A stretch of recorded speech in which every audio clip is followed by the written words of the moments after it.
like that first came back from injury. Maybe not 100% completely yet, but what's it like? You're an offensive lineman, you know that your teammates need you, and you kind of go out there at less than 100% and give it your all. Is that kind of what your mindset was? Oh yeah, absolutely. I do anything for my brothers, and like you said, trying to go in the valley and get a win and give my team everything I can to try to contribute to that. So yeah, that was my mindset. Whatever it takes to go win and get everything I got. You're a very emotional person. How would you describe the season, kind of what the emotions have been like? Yeah, obviously tough. Obviously, up and down. But, we all made a commitment to this team long before the season. And, that wasn't we're going to be committed if everything goes right and, nothing ever goes wrong. We're committed to this team. And that's my mindset. I'm grounded in that. I love my teammates. I love this school, and it didn't change my mindset. Obviously, some disappointing moments here and there, but you got to keep stacking and get ready for the next opportunity. We got Louisville this week, so I'm focused on Louisville. Blake was telling us about you found a passage, I guess it was like Isaiah chapter 6, I think. And yes, sir. I guess how did you come to that? Or was that something you shared with your team? Yeah.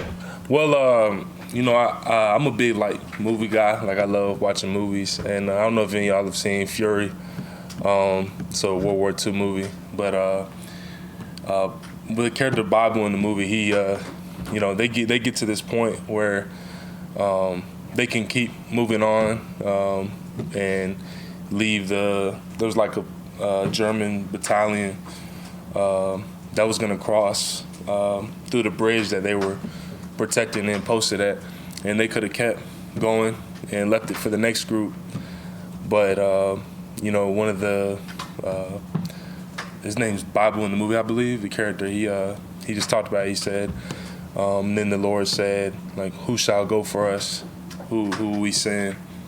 And then Isaiah said, here am I, send me.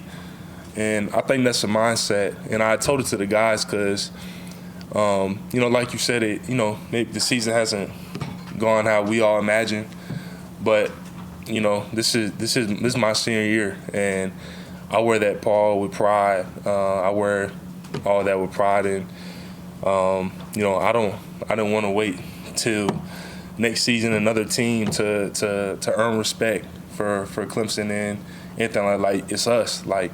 I told them wasn't 100% going to the game, but I said I'm gonna be there battling, and that was kind of the message. Send me as in the team. Let's go fight. Let's go fight. We're not gonna win the national championship. That's just is what it is. But we have a lot of things to fight for. So let's put it on the line and go fight for it. And that was my message.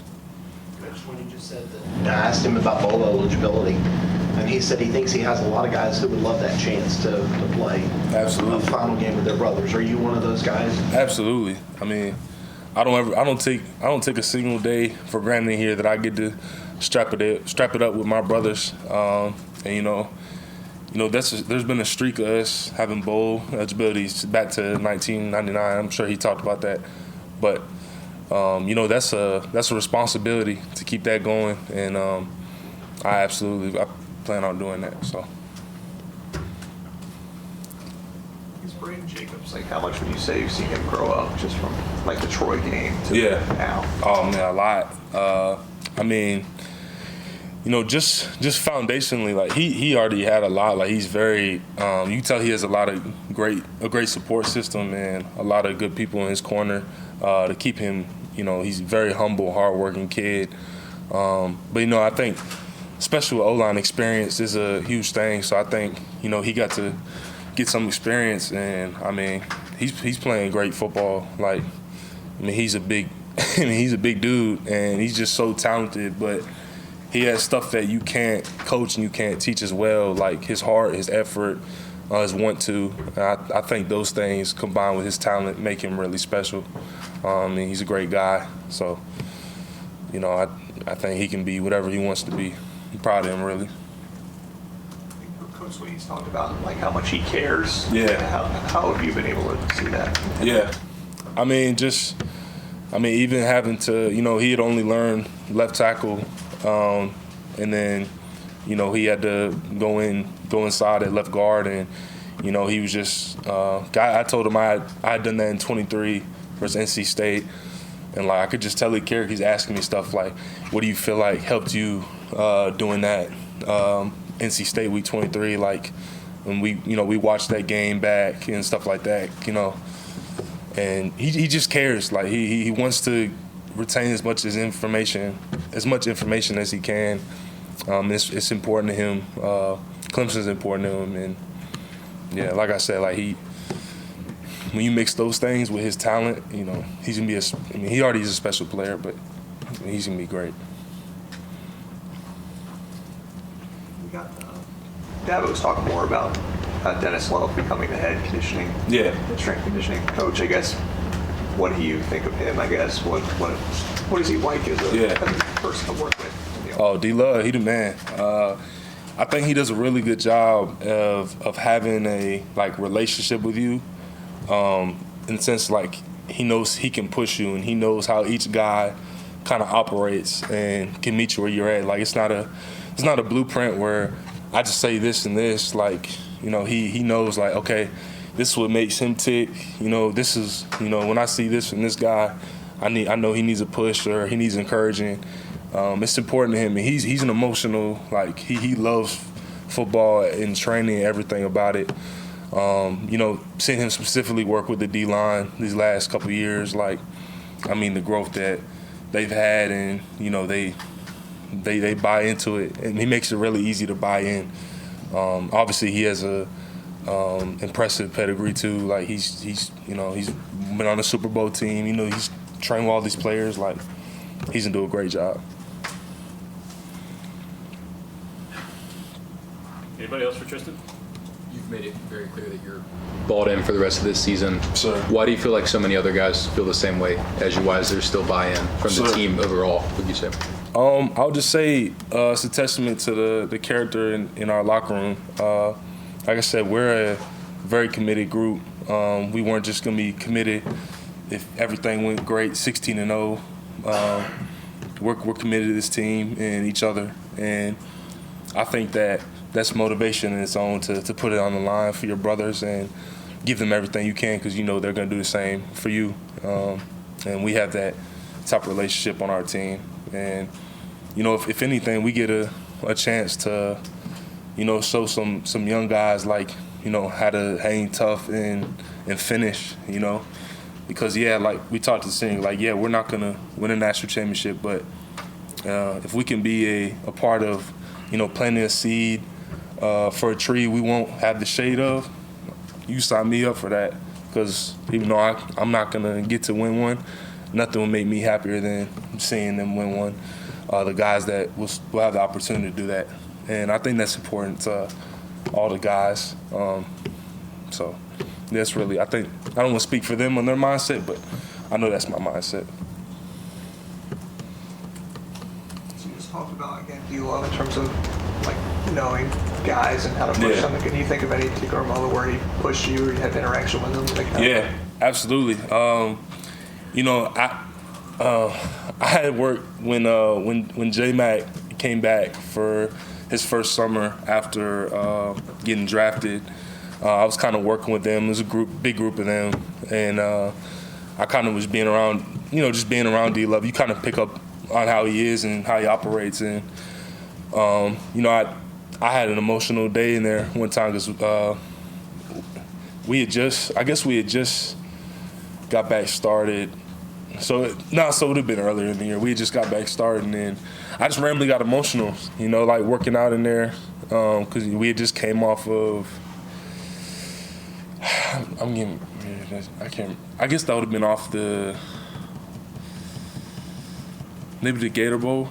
I think, and like I was so emotional, motivated, and like I'm in there, and he saw me, and we talked about it. I was just like, gosh, man, like just seeing seniors, year after year, watch seniors put everything into this, and not get a national, not win a national championship, not get to the mountaintop. It took a toll on me. Like, you said, like, I'm an emotional guy. Like, and I was just thinking about that when I'm lifting. Like, so many guys, like, in my head, I'm thinking about, like, Tyler Davis deserved to win a national championship. Like, it's all I could think of. You know what I mean? Like, and he was talking to me, and he's like, well, harness that emotion. It's an emotional game, but harness that and let it be a strength for you. Let that push you, your love for others and your teammates and wanting to win. Like, let that drive you and be a factor for you.